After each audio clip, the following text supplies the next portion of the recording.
Dipersembahkan oleh Tiarma ini teman kecil saya, tepatnya teman istri saya sebenarnya. Saya tidak menyangka dia akhirnya karyanya sangat banyak dan saya melihat referensi yang luar biasa dan sangat membanggakan. Tapi apa sih kiprah dari Tiarma ini? Mungkin dari mana letaknya awalnya seni itu ada di Ama?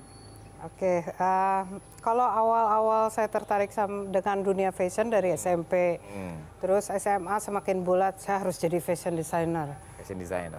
Tapi saat itu tidak kondusif dari segi pendidikannya, karena tidak ada sekolah fashion design untuk S1 di Indonesia. Jadi saya pikir ya udah yang ada ITB tekstil, nggak apa-apa kan ilmu juga untuk menuju ke fashion.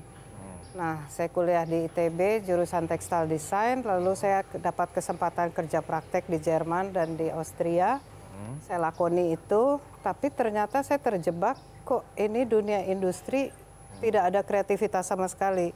Pulang ke Indonesia, saya kemudian sering baca buku dan referensi saya yang paling utama itu adalah Issey Miyake dari Jepang. Issey Miyake. Ya, dia seorang fashion designer, tapi cara berpikirnya dan juga karya-karyanya sangat out of the box. Apa yang membuat ketertarikan Ama dalam ini fashion designer ya lalu art atau memang ada sesuatu yang menarik dari Indonesia untuk dikembangkan? Kalau yang saya lihat di fashion design itu kalau terjebak dalam dunia industri itu hanya berpikir mengenai profit.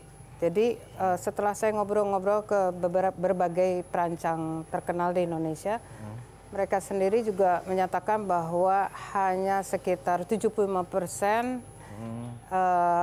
berpikir untuk market, 20-25% lah baru ada kreativitas. Nah, justru saya ini orang yang merasa ingin porsi kreativitasnya lebih besar. Dan saya pikir dengan saya berkiprah di fashion art, itu bukan cuma menampilkan estetika tapi membawa konsep. Jadi ada statement, ada kritikan, ada pengolahan pikiran. Saya harus buat konsep, saya harus research. Banyak PR-nya dan lebih susah dan susah juga jualnya kan. Pasti. Tapi kok lebih exciting ya. Dan dengan produk saya ini justru saya banyak diundang ke berbagai negara, bisa keliling dunia. Karena saya bikin karya-karya gila seperti ini. Nah, mungkin nggak sih bahwa sesuatu yang sangat idealis itu dalam konotasi industri ini bisa dikembangkan menjadi sesuatu yang menarik dan akhirnya ada pertemuan antara marketnya dengan sisi kualitatif tadi.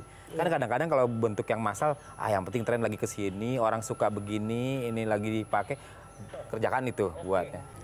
Kalau saya analisa dari pasarnya ya, di Amerika tuh memang mereka mencintai produk-produk yang unik.